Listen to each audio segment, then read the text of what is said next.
जय सच्चिदानंद. आपणा सगळ्यांच्या आत विराजमान परमात्म्याला अत्यंत भक्तिपूर्वक अभेद्य भावाने नमस्कार नमस्कार नमस्कार. पती पत्नीच्या दिव्य व्यवहारात घटस्फोटाविषयी बोलत होतो. आपल्या हिंदुस्थानामध्ये घटस्फोट एवढा कॉमन नाही आहे. अलीकडेच 20-25 वर्षात जरा जास्तच घटस्फोट दिसून येत आहेत. त्या आधीच्या काळात खूप कमी लोक घटस्फोट घेत होते.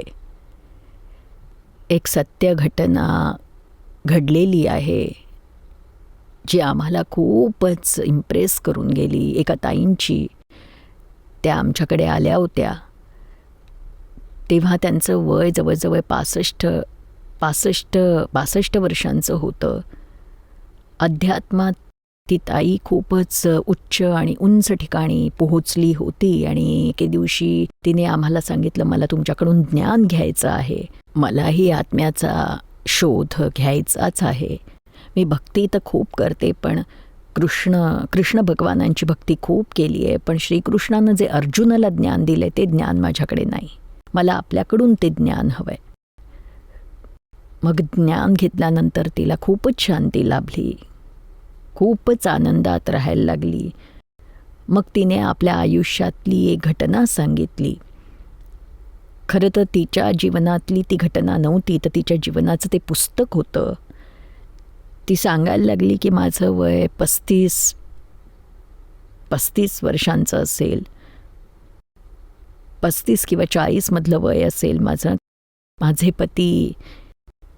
माझे पती आम्ही लहानच्या गावात राहायचो. माझे पती गावात वकिलीचा व्यवसाय करायचे, वकिली चालवायचे. गावामध्ये त्यांना खूप छान प्रतिष्ठा होती आणि पैसा अडका, कुटुंब स्वास्थ्य असल्याने खूपच सुखात होते. गावात छान नाव होतं आणि खूपच आदर करायचे सगळे लोक. मला चार मुलं होती, त्यातले 3 मुलगे आणि एक मुलगी होती. एकदा असं झालं की माझ्या नवऱ्याने मला येऊन सांगितलं की मला एक मुलगी आवडते, तिच्याशी लग्न करण्याची माझी इच्छा आहे. ऑलरेडी आमच्यात संबंध तर आहेतच. आजपर्यंत कुणाला माहीत नव्हतं ते, पण आता हळूहळू सगळ्या गावकऱ्यांना कळायला लागलं होतं. आणि लहानसं गाव असल्याकारणाने कळल्याशिवाय कसं राहणार. मग नंतर कळणार, त्यापेक्षा मी स्वतःच तुला सांगतोय, एका मुलीवर माझं प्रेम जडलेलं आहे आणि त्या मुलीचं वय 18 वर्ष आहे आणि या माणसाचं वय काहीतरी 45 असेल. तर बघ, माझी इच्छा आहे की मी आता उघडपणे तिच्याबरोबर राहायला सुरुवात करावी. तर हिला तर खूप मोठा धक्का बसला. इतका हुशार, इतका समंजस, शहाणा माणूस. लोक त्याच्याकडे सल्लामसलत करायला यायचे. गावात इतकी त्याची इज्जत होती आणि हा असं वागतोय आता. किती नामुष्कीची गोष्ट आहे. आणि इतकंच नाही तर आपल्या मुलांचं आणि त्या मुलीच्या आयुष्याचं, भविष्याचं काय. फक्त 18 वर्ष वयाची ती मुलगी आणि हा माणूस 45च्या वरचा. 18 वर्षांची तर मुलगीच होती त्यांची आणि मुलगे तर त्याहीपेक्षा मोठे होते. तर हिने खूपच समजावून सांगायचा प्रयत्न केला, तर त्यांनी अजिबातच ऐकलं नाही. पत्नी खूपच शहाणी होती, खूप धीरगंभीर होती. तिने पतीला खूप समजावलं.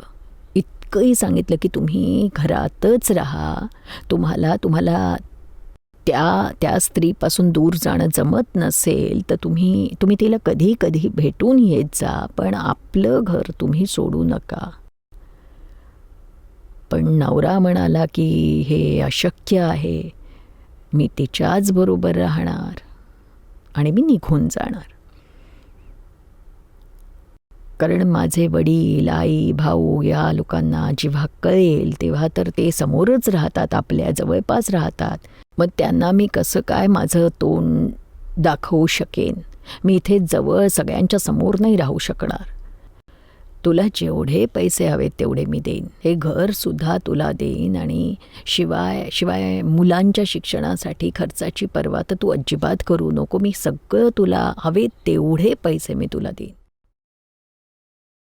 कोणत्याही स्त्रीला, त्यातून आपल्या भारतीय नारीला, जर आपण पती सुखा बदल्यात खूप सारे पैसे दिले तरी तरी तिला त्या पैशांची किंमत जास्त असेल की पती सुखाची जास्त असेल? तिचं मन अजिबात मानत नव्हतं. पण पतीने तर काहीच ऐकलं नाही आणि तो आपली मनमानी करतच राहिला. तो घर सोडून निघून गेला आणि तो त्या मुलीबरोबर राहायला लागला.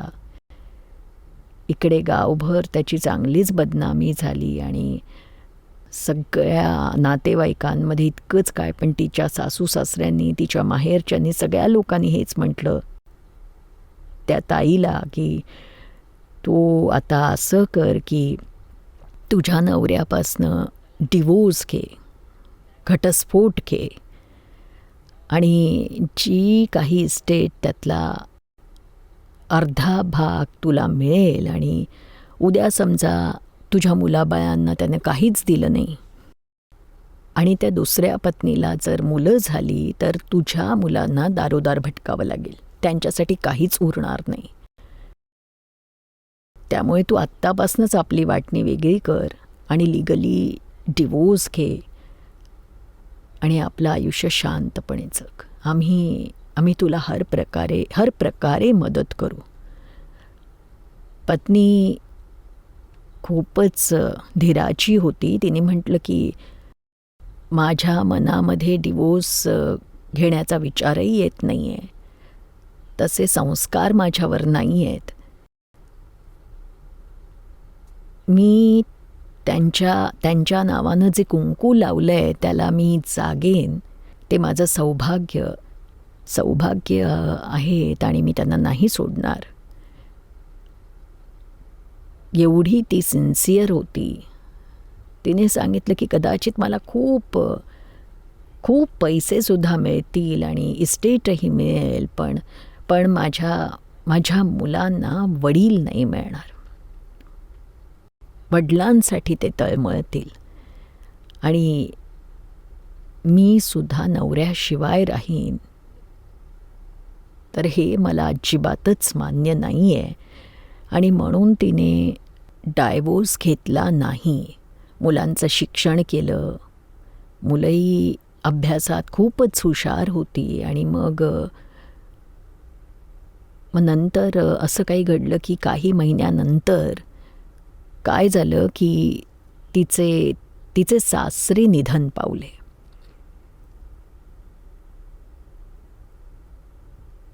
घराच्या समोरच सासू सासरे राहायचे.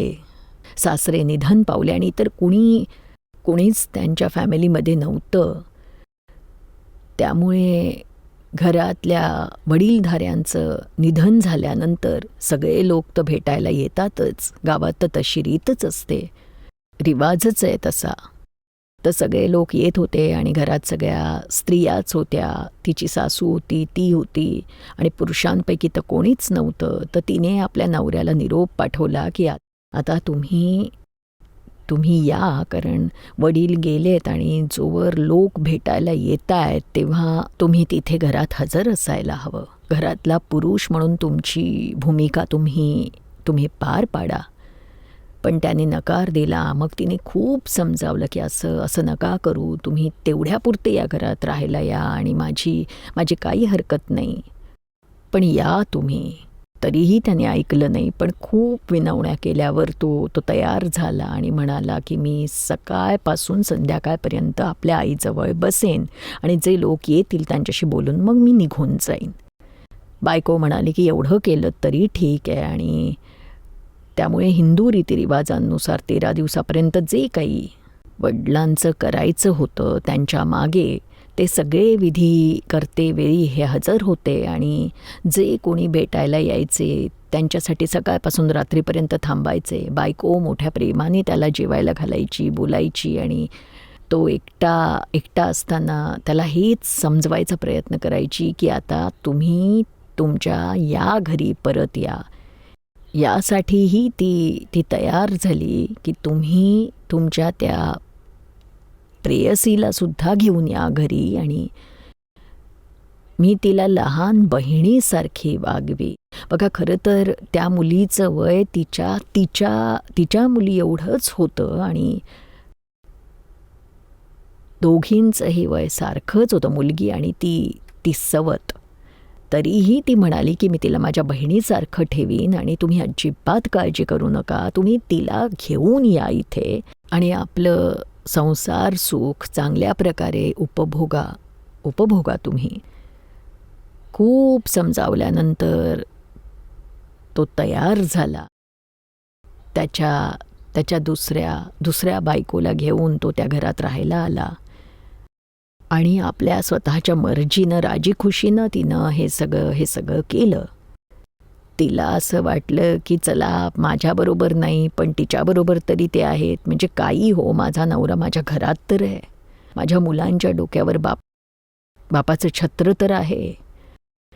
तर अशा प्रकारे ती ते निभावत होती. आपल्या डोळ्यांनी बघायची रोज रात्री नवरा त्या 18 वर्षाच्या मुलीला घेऊन सवतीला घेऊन बेडरूममध्ये जायचा, दरवाजा बंद करायचा आणि बिचारी मुलांना घेऊन दुसऱ्या खोलीत झोपायची.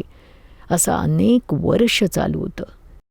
तिचं वय वाढत होतं आणि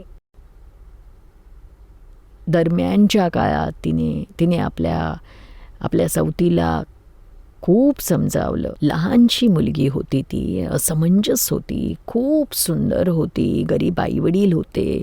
खूप सुंदर असल्यामुळे हिच्या नवऱ्याच्या मनात ती भरली आणि त्याने तिला भुलवून पैसे देऊन छान छान वस्तू आणून दिल्या आणि ती बिचारी भोळेपणानं फसली आणि त्यांच्याशी लग्न केलं. नाही तर कुठली 18 वर्षाची मुलगी 45 वर्षाच्या पुरुषाबरोबर लग्न करेल जो विवाहित आहे, ज्याला 4 मुलं आहेत. पण बिचारी भोळेपणानं फसली झगमगाट पैशांचा बघून. मग त्यांच्या बायकोनं, त्या ताईंनी तिला खूप समजावलं. त्या सवतीला बघ तुझं वय काय आहे, तू अजून किती लहान आहेस, आत्ताच असं वागलीस तर तुझं आयुष्य सुखी कसं काय होणार.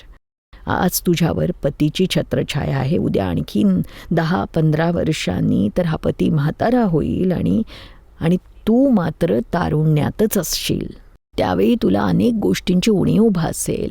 हे तर नव्या नवलाईचे दिवस आहेत.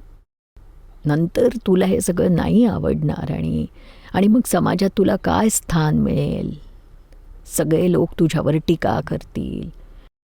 म्हणून माझा ऐक, उद्या जर का यांच्या वयामुळे 10-12 वर्षानंतर यांना अटॅक आला आणि आणखी काही झालं आणि हे जर मरून गेले तर तुला कोण आहे, तुझं काय होईल. म्हणून तू असं काहीतरी कर, काहीतरी शिक्षण घे, हुशार हो आणि आपल्या पायावर उभी राहा, कमावती होण्याची तयारी कर. तर मग खूपच समजवल्यावर ती मुलगी अभ्यासात हुशार होती पण या सगळ्या भानगडीत तिचं शिक्षण मागे पडलं. मग हिने सांगितलं, सवतीने सांगितल्यावर ती तयार झाली आणि शिकण्यासाठी ती शाळेत जायला लागली. मग तिने आपल्या मुलीबरोबर तिलाही कॉलेजमध्ये पाठवायला सुरुवात केली. दोघी बरोबर शिकायला लागल्या, कॉलेजमध्ये गेल्या, कॉलेजमध्ये शिकून ग्रॅज्युएट झाल्या. मग तिला पुढे मोठ्या शहरात पाठवून तिने पुढेही शिकवलं, डबल ग्रॅज्युएट केलं आणि बी एड करवलं, MAd करवलं आणि मग तिला सांगितलं की आता तू एखाद्या चांगल्या शाळेमध्ये शिक्षिकेची किंवा वॉर्डनची नोकरी कर. मग हिनं आपल्या ओळखीने एका मोठ्या शहरातल्या एका शाळेत, मुलींच्या शाळेत तिला वॉर्डनची नोकरी मिळवून दिली आणि तिथेच राहायची ती. सुट्ट्यांमध्ये यायची, इथे राहायची, अगदी आरामात राहायची. त्या ताईंनी कधीच तिला ती आपली सवत आहे म्हणून आपले भाव बिघडवले नाहीत आणि नवऱ्यालाही कधी ती बाई वाईट बोलली नाही. आणि किती तिचे अंतरीत तिचं तप किती प्रबळ असेल. कोणतीही स्त्री असं काही सहन करू शकत नाही, पण हिनं खूपच प्रेमाने, अत्यंत धीरोदात्तपणे अनेक वर्ष वाट पाहिली चांगल्या दिवसांची. परिणाम असा झाला की जेव्हा ती 35-40 वर्षाची झाली तेव्हा त्या मुलीलाही या सगळ्याचा उबग आला आणि तिचा नवराही म्हातारा झाला होता. त्याचाही या विषय विकारांमधला मोह संपला होता. त्याला आता रिअलाईज झालं की मी चूक केली आणि एका अल्लड मुलीचं आयुष्य उद्ध्वस्त केलं. त्या नवऱ्याने सुद्धा आणि या सवतीने, त्याच्या पत्नीने, पती-पत्नी दोघांनी त्या मुलीला सुचवलं की जर तुझी इच्छा असेल तर तू दुसऱ्या ठिकाणी कुठे लग्न करू शकतेस, आमच्याकडून तुला आम्ही मुक्त करतोय. पण ती मुलगीसुद्धा चांगली होती, घरंदाज होती. ती म्हणाली की नाही, मला आता या सगळ्याचा उबग आला आहे, मला आता काहीही करायचं नाही आहे. मग ती प्रेमानं राहिली, आपली नोकरी करायची, सुट्ट्यांमध्ये यायची, घरात राहायची, दोघी बहिणीसारख्या राहायच्या. हिची मुलंही मोठी झाली होती, शिकून सवरून सगळी फॉरेनमध्ये, अमेरिकेत, इंग्लंडमध्ये स्थिरस्थावर झाली होती. आता हे दोघं म्हातारी राहिले होते. तेही मोठ्या शहरात येऊन तिकडेच राहायला लागले. असं करता करता नवरा फारच आजारी पडायला लागला. तर ही ताई पतीची सेवा करायची, देवाचं नाव घेत बसायची, भक्ती करायची. वृद्धापकाळातले दिवस होते. अशावेळी ती आमच्याकडे आली आणि तिने आत्म्याची प्राप्ती करून आपलं जीवन धन्य करून घेतलं. आणि ती पुढे म्हणाली की आजही ती मुलगी येते, तीच पद्धत चालू आहे. मी तिला बहिणीसारखंच वागवते आणि पतीची मी शक्य तेवढी सगळी सेवा करते. तर हे असं एक्स्ट्रीम एक्झाम्पल आहे. असं उदाहरण दुर्मिळ मी कधीच मी बघितलेलं नाही आहे. इतक्या धीरानं, इतक्या समतेनं आपल्या नवऱ्यानं आपल्या जवळ राहावं यासाठी सगळी दुःख सहन करणारी, त्यासाठी सवत असण्याचंही दुःख सहन करायची. आणि तेही हसत आणि कधीच टोमणे नाही मारले, कधी तिने भाव नाही बिघडवले. एकच गोष्ट तिने त्यात बघितली की माझ्या घरात माझ्या पतीची छत्रछाया मला मिळते आणि माझ्या मुलांना त्यांच्या वडिलांची छत्रछाया मिळते. यापेक्षा मला आणखी काहीच नको आहे. बाकी त्यांच्या आनंदातच मलाही आनंद आहे. इतकं मोठं मन एखाद्याच स्त्रीचं असू शकतं. स्त्रीच्या मनात नेहमी दुसऱ्या स्त्रीच्या प्रती किंवा सवतीबद्दल नेहमी ईर्ष्याच असते, मत्सर असतो. ती असं नाही सहन करू शकत. पण या स्त्रीने हे खूप चांगलं केलं आणि आज सगळेच सुखात ती आहे. तर असं टोकाचंही घडू शकतं. आर्य नारीचे काय सद्गुण असतात. ती घटस्फोटासाठी कधीच तयार नसते, घटस्फोट कधीच घेऊ इच्छित नाही.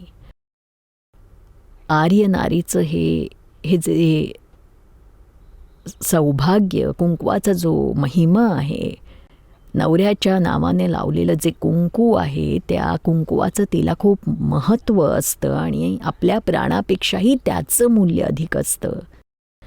असं आपल्या हिंदुस्थानाशिवाय कुठल्याच देशात नाही. एकदा असं झालं होतं की आम्ही अमेरिकेला चाललो होतो. एका गावातून दुसऱ्या गावात चाललो होतो. एका एअरपोर्टवर आम्ही रात्री उशिरा लँड झालो. तिथला लहानसा एअरपोर्ट होता. रात्री सगळे लोक निघून गेले. कोणीही एअरपोर्टच्या बॅगेज क्लेममध्ये कोणीच नव्हतं. एक अमेरिकन माणूस होता आणि आमच्याबरोबर एक आप्तपुत्र डिम्पल होता, तोही होता. आम्हाला घ्यायला आले होते एक डॉक्टर, होस्ट, तेही आले होते. बस एवढेच होते.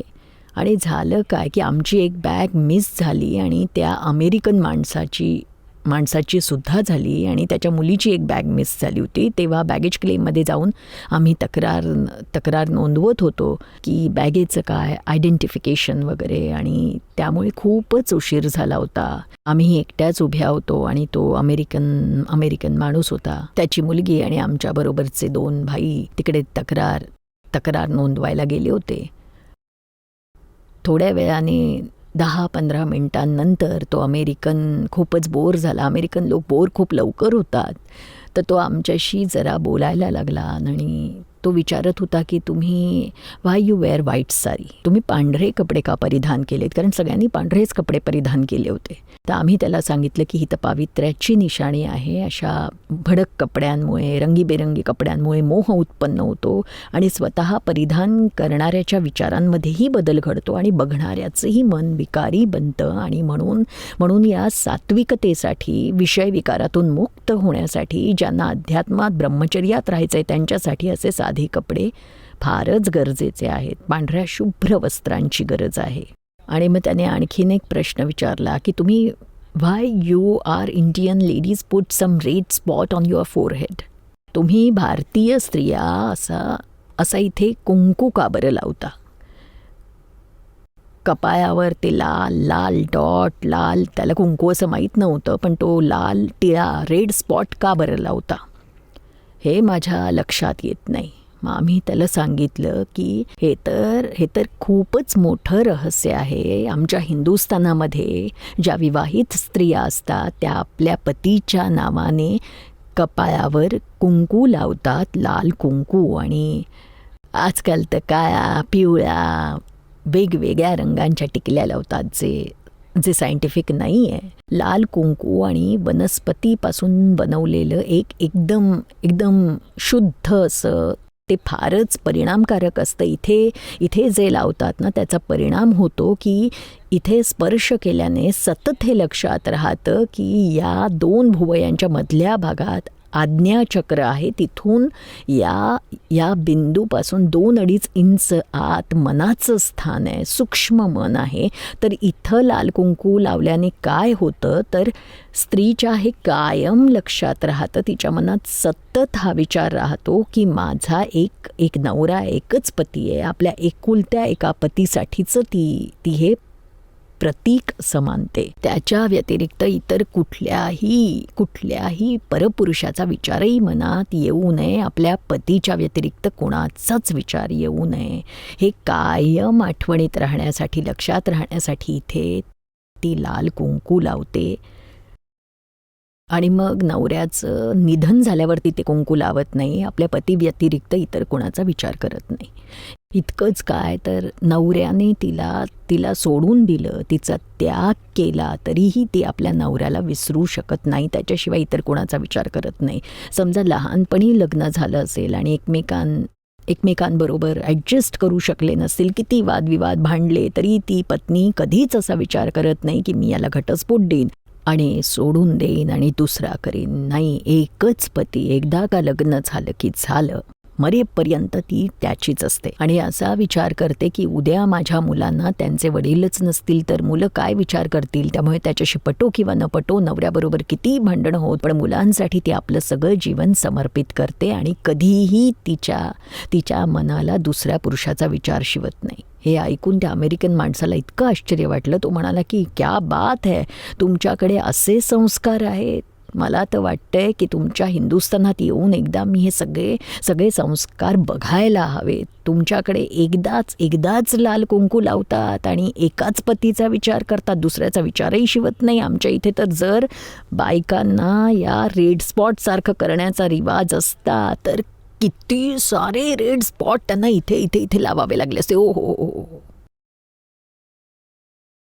समजलं ना तुम्हाला. तर ही फॉरेनची संस्कृती आहे. वेस्टर्न वर्ल्डमध्ये असं असतं, आपल्या हिंदुस्थानामध्ये एकच पती, एकदा का लग्न केलं की मरेपर्यंत मग तोच, आणि इतर कुणाचा, परपुरुषाचा विचारही येत नाही. हेच आपल्या हिंदू संस्कृतीचं, हिंदू नारीचं आभूषण आहे आणि हेच आभूषण कायमच आपण टिकवून ठेवायचं आहे.